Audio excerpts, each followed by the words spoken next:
Hey everybody, welcome to Ask Dr. Testosterone, starring Dr. George Soulios and brought to you by his huge book, The Bible of Bodybuilding. Over 700 pages, everything you need to know about training, nutrition, supplementation, and of course, PEDs. You can get that on Amazon.com. While you're shopping on Amazon, it's holiday time. You need gifts. Real bodybuilding. My book is so great. And now, all the way from Athens, Greece, please welcome Dr. George Soulios. What's up, George?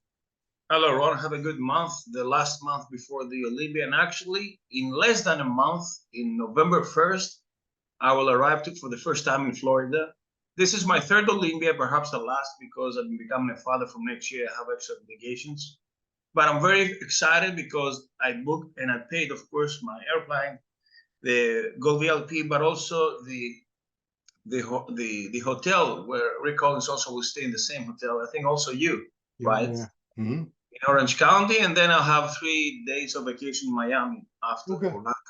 Oh, nice. Yeah. Are you bringing Nancy with you? No, Nancy will stay here. She's almost 5 months. Oh, okay. But listen, as the Olympia approaches, tomorrow I'll release a small article about my top 5 predictions. Yeah. So that's today. And I'll tell you in brief. That's today. Yeah, I'll tell you in brief. So first I have Samson. I believe he has the whole package. He has the best aesthetic line. He's big. He's a supreme separation in the front.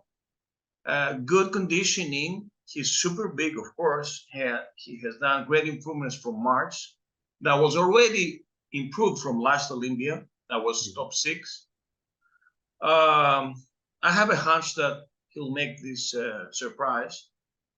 Then I have Hari, which is the usual Hari. You know, he's very strong and very thick, very dense. Supreme conditioning, but I think the only disadvantage is the quadrangular shape, nothing else. Just something has this exceptional V taper, you know. Yeah. Then I have the improved also Derek Lansford, that he's bigger.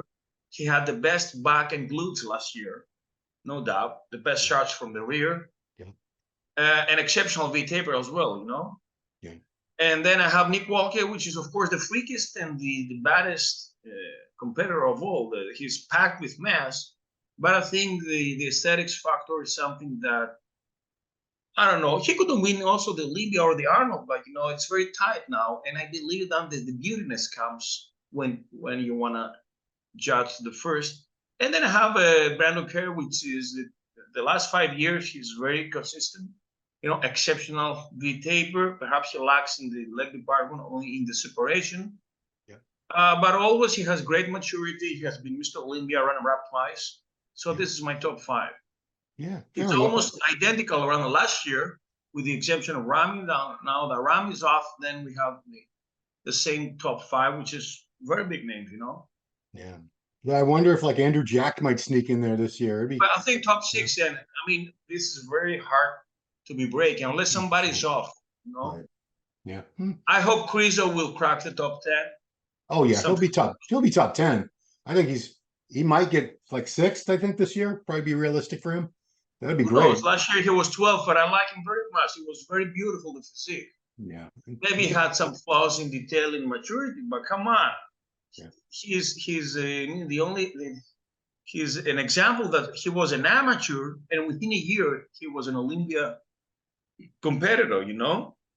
I mean, he's like Samson in the aspect that he has really good shape with all that mass. And for a big man, he still has a beautiful muscle. But otherwise, Steve Weinberger and Jay Cutler want to spend time for him, you know? Yeah, that's true. They don't waste their time with third call-out guys, giving them advice. Before we get started, I want to welcome this show, Ask Dr. Testosterone, and the online article that you do every Tuesday. Because Dr. T Tuesday, every Tuesday, guys, it's not just this. You should also see in the description, we have a link to the online article, and that's the full report on Dr. T's Olympia predictions for this week. Check that out. So MuscleTech, the new sponsor, and boy, they have been around a very long time. I remember when they had like 30, 40, 50 guys under contract once.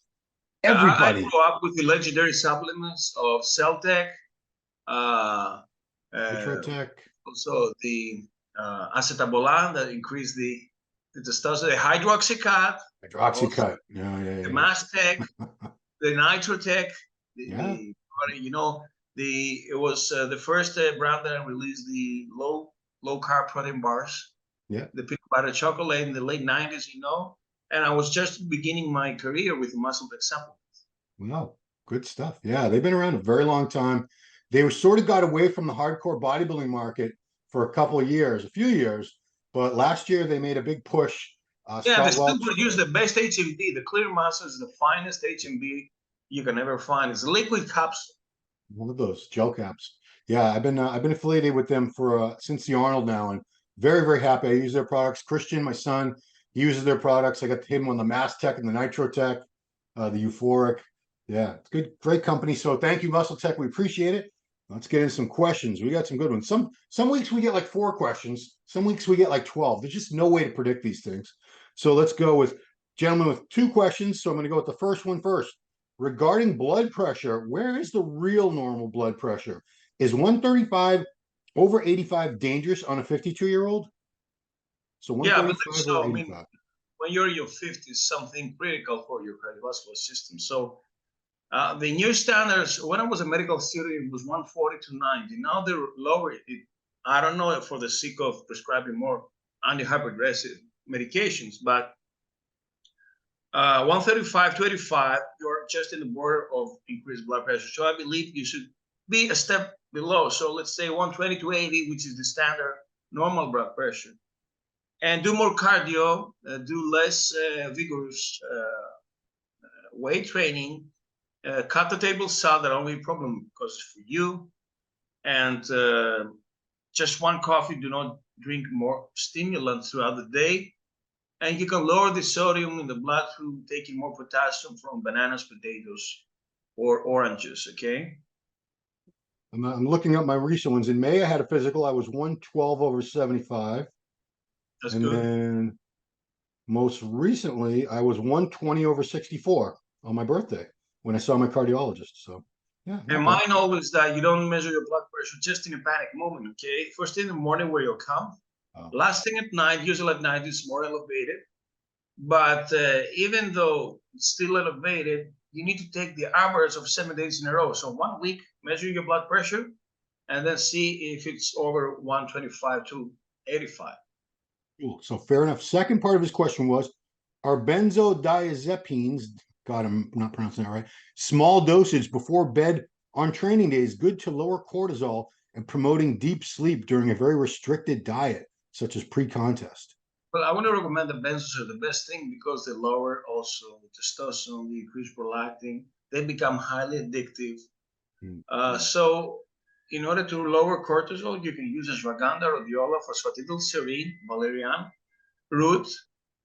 Also sleep enhancers like melatonin, GABA, 5-HTP, 5-hydroxytryptophan, and magnesium. And also now, if you want to go really deep, the cortisol blocker is the acetotefen, which is the cytadren, which is a really potent drug that Andreas Munzer was using. You take it the day before the show, it calms you down, and also is estrogen blocker as well. So it calms you down. Yeah. What's the most well-known benzo that we would know? Is Valium in that category? Valium, yeah, Valium. Oh, okay, gotcha. All right, next one is, hi doc, if you're on TRT, for example, about 125 milligrams per week, divided into 2 doses Monday and Thursday, when is the best time to do a blood test of free and total testosterone to balance your dose if it is very high? Also, if your total testosterone, free testosterone, yeah, let's do the 2 parts to that. So what's the answer to that? Day of the shot, but just before the shot. So the trough levels are just before injecting, the day of the injection. Not the day before, but the day of the injection, but before it. So completely at the trough level, just before increasing. So if you're going to inject on Monday or Thursday, we do it Monday, but before you do your injection. Gotcha. Exactly, or Thursday. Or Thursday. He said, also, if your total testosterone and free testosterone are slightly out of range, do you need to reduce the dose? And the best ranges are in the upper limit, or should it be in the norm for maximum good health? It depends on your side effects. If you have touchy nipples, if you have high hematocrit, these are the 2 standard side effects of elevated testosterone. So if you can still tolerate, and also HDL is another parameter, but if HDL is over 40, if your hematocrit, let's say your hemoglobin, it's more accurate to say it's below 18, and your estradiol is within range, and you don't have sensitive nipples, then you can cruise with 250. The point is, theoretically, and it sounds more rational, that in the long run, you're going to have to lower your estrogens or your hematocrit, or boost your HDL. PCT, we get this question every week. Everyone's always concerned about their PCT. What are the dosages and how often and how long should we take clomid and nolvadex for our PCT? Well, I believe that we need low doses, and that's why the 50 milligram pill or the 20 milligram pill of clomiphene and tamoxifen, we'll break it down to half and post every other day. So it's like a quarter. So 12.5 of clomiphene and 5 milligrams of tamoxifen for another 2 weeks. So to my patients, I tell that after the HCG, you use the serums, half a tablet every other day, Monday, Wednesday, Friday. All right. And this minimizes the side effects of serums, which is blurred vision, a bad mood, and elevated HCG that antagonizes the free testosterone, So they might work in paper, but if you abuse them, they do not, because as they elevate total testosterone, they elevate SHBG that lowers the free testosterone, which is the one that works. So it's counterproductive if you abuse them. So you do 2 weeks HCG, then 2 weeks of and serums? another 2 weeks of serum, yes. Gotcha. Okay. What is a safe level of hematocrit and hemoglobin for a 50-year-old man on TRT? Well, usually the standards are 18 hemoglobin, and you have to multiply this with 3, which is 54 of hematocrit. Now, if you're dehydrated, it sounds like 57. If you're overhydrated, instead of 54, it goes to 52. But the most accurate number is the hemoglobin, which is the standard for a man, should be below 18. Now, if it's 18, you can start taking an aspirin and a fish oil. You can improve also your blood flow with pentoxifylline. And then we have also the blood donation or the therapeutic phlebotomy. But usually don't panic if it's below 18. And we have to know that secondary erythrocytosis is a result of testosterone administration. It's the same phenomenon that occurs when people live to a high altitude over 2,000 meters, like 5,000 feet, like in Mexico or in Colorado. Those people still, they don't have thrombotic effect. So how often do they perform phlebotomy because they live in Mexico or in Colorado? So it's the same stimulus. The problem is the primary erythrocytosis, like in polycythemia vera, for instance, when your bone marrow itself takes a lot of erythrocytes or red blood cells.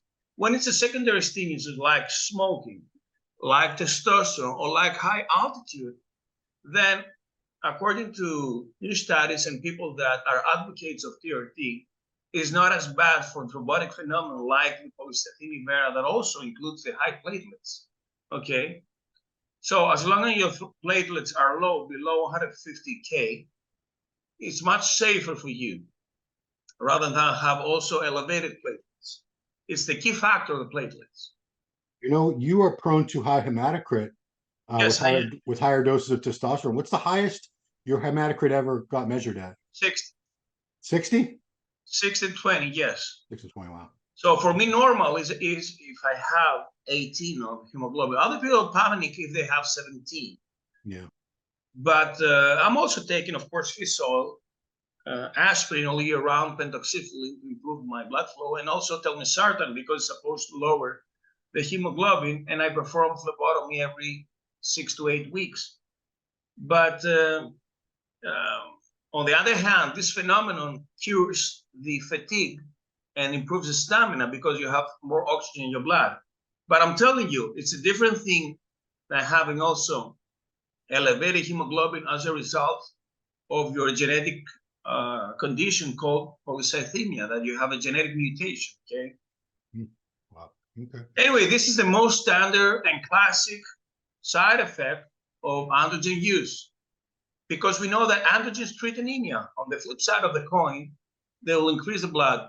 And of course, abuse leads to higher Nevertheless, there are some bastards that are so lucky they have 45 hemoglobin, hematocrit, even though they abuse massively. You know? I think that's me. But next one is, this is a good one. How long is a contest prep cycle, and do bodybuilders need drugs in the off season too? This is a matter of opinion. What, where did we come up with?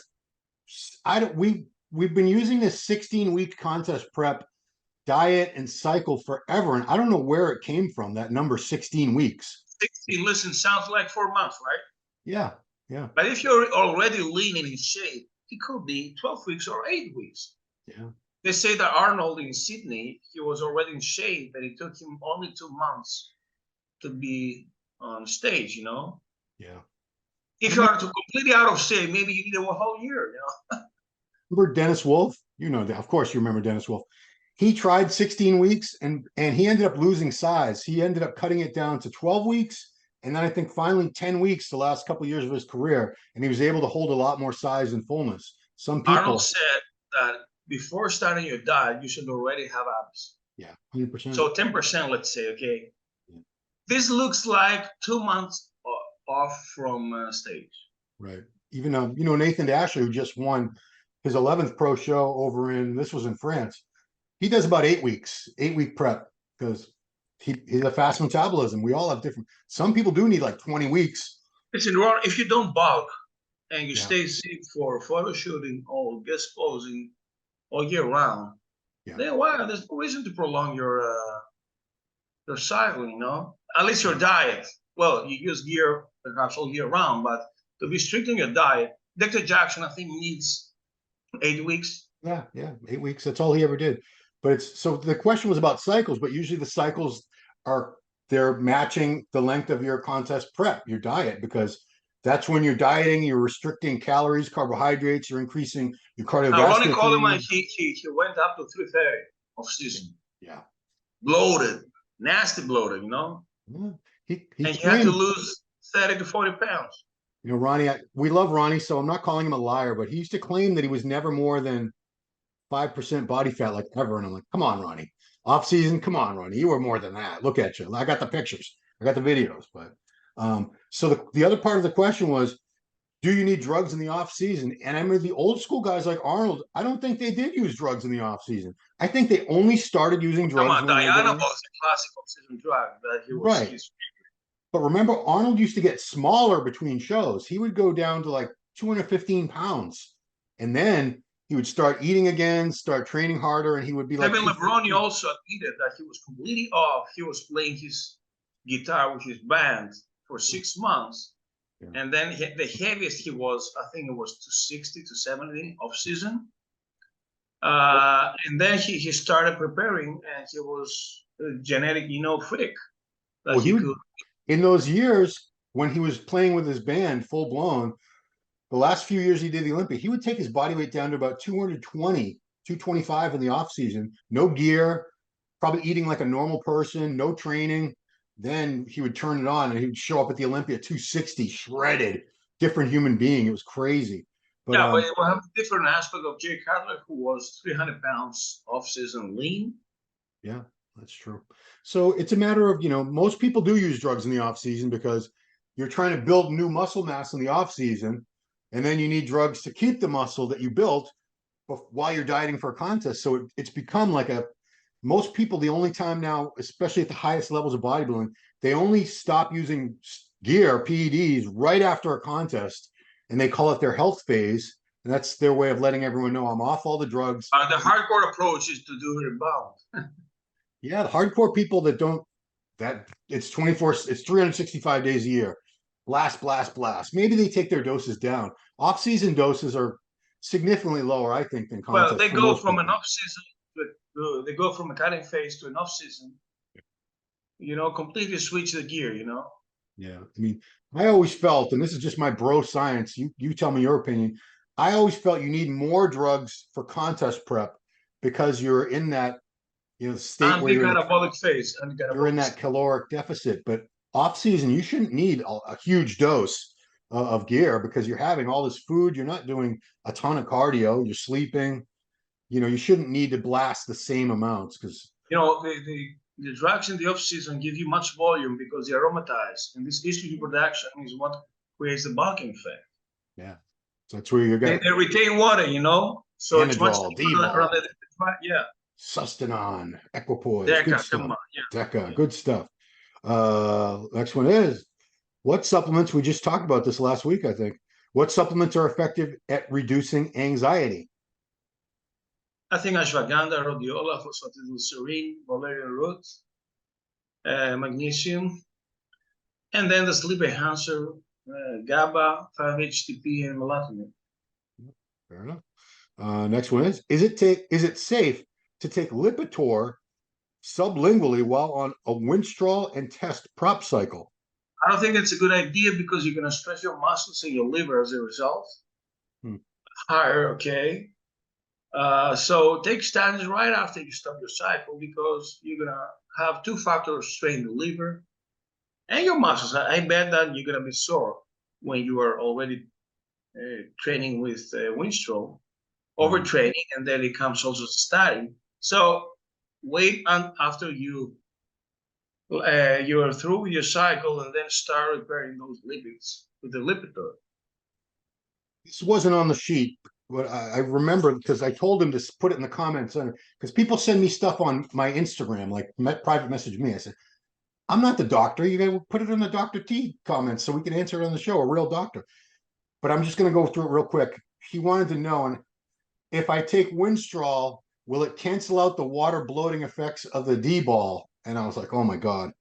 Listen, there are some speculations that say if you take DHT derivatives along with aromatizing drugs, it's like taking aromatizing inhibitor. I don't think it's that potent. It's just that you don't have to care about some extra water retention. Okay, all right. All right. Next one. This is a good one. What do you think is better for strength and muscle gain, quality muscle gain?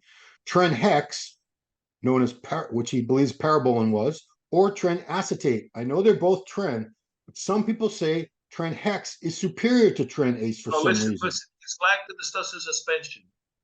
The less the ester occupies, the more potent the drug is. So which is the most anabolic form of testosterone? The suspension, because you utilize 100%. Unlike the CPNA that you utilize 68%. Oh, wow. So less of the drug is released.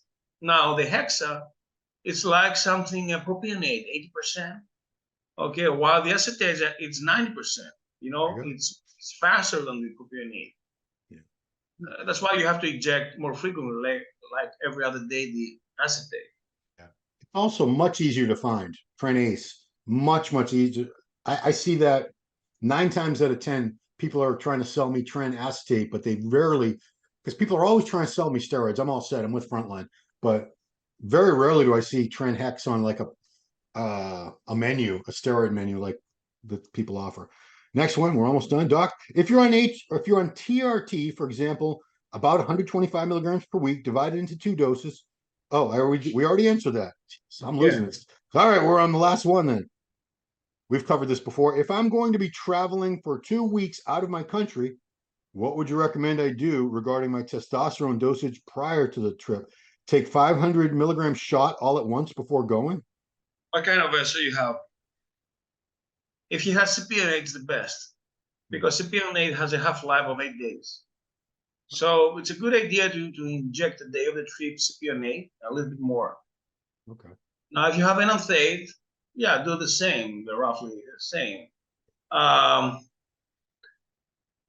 And those 500 milligrams when you also visit Australia, give a super spike that eventually they'll leave you some 2 weeks after, you know? Because, you got in Europe, you have Nebido, the undecanate. I've never seen that over here. But even that, would there be any advantage if I had Yeah, listen, Nebido? if I was to go in the States for 3 months, this is what my visa is allowed to do, 3 months. 3 months, okay. I would use the day of the trip in Nebido and also an enanthate, but I have a fast kick in my blood with enanthate that keeps me for 1 week. And then Nebido starts to kick gradually and will keep me, let's say, full of testosterone until I come back. Have you ever looked into it? Do you know if you could legally bring your testosterone with you? Because you have, obviously you can get a prescription for it there. But now that I'll visit also 10 days the States, which is the longest period that I did like last year. Yeah. I'm thinking to bring a bottle of cream with my name on it and also prescription. Yeah. But and I'm really afraid if something screws up, they keep in the airport, everything is blown there, So I prefer to have lower levels. When I left Greece to move to LA, Las Vegas, and New York, I was injecting almost 200 milligrams per week. When I came back, my levels were 600 after, let's say, 10, 11 days. It's not bad, No, but they dropped, Yeah, I know a lot of bodybuilders when they travel, they make arrangements to have somebody. So if they're going to do, also that they do some cypionate or enanthate just before leaving, right, or at least propionate if they go 3 days before the Olympia, so that they still have in their blood some testosterone that will leave them, will clear them with also the water intention the day of the show. But also they have somebody to bring them the pills in the States. They have their shots. So like, bro, I'm going to need some Tren. I'm going to need this, that, because obviously they have friends wherever they're going, whether it's whatever country. But yeah, Australia, when I took a bigger dose before I left, because I was there for 2 weeks, and I didn't really notice a difference because I use like my sex drive and stuff. That's how I determine do I still have the same amount of test in my body? And it didn't really change that much. So 2 weeks, I think when you have that much testosterone built up in your system, because like you said, I use cypionate. It's got a very long half-life. It takes a long time for all that to really clear your system anyway. So yeah, well, that is it for this week. Guys, go online right now at musculardevelopment.com. You can read Dr. Tuliados's full 2023 Mr. Olympia predictions in depth and detail. We, of course, want to thank MuscleTech for coming on board as a sponsor for Dr. T Tuesdays. And if you're not a subscriber to the channel, subscribe, like the video, share the videos, turn on notifications. We're very, very fortunate every week to have Dr. Tuliados here to answer questions that your doctor does not have any clue and cannot help you with. And you don't want to go to that bro science dude at your gym. He's probably going to steer you wrong. Thank God for Dr. T. 2 weeks ago, I posted an article, Why Do Doctors Hate Testosterone? And Jennifer told me that was #1 in use the whole week. Yeah. Do though, don't they? Don't doctors hate testosterone? Oh, yeah, they don't like it at all. Yeah, that article's still on, guys. If you go to the homepage of musculardevelopment.com, we have all the thumbnails to get to that. That article's still on, I think, the first or second page, but good read there because your doctor probably is not. When bodybuilders go to their doctor and start talking about steroids, the doctor's like, you're a bad person. You get judged. It's terrible. Anyway, but meanwhile, you say I'm an alcoholic. They go, oh, you poor thing. Let me help you. You poor thing. That's a good point, man. It's true. Anyway, yeah. So that's it. Doctor, thank you so much for doing it for us. Again, this was show 236, I believe. Good Lord. Wow. That's a lot of questions that he's answered for you guys over the past. It's only been 3 years, right? Or was it 4 years now? 4. Yeah, it's still a lot of questions, guys. So that's it. Thanks, everybody, for watching Ask Dr. Testosterone with Dr. George Tuliados, and we'll see you next time.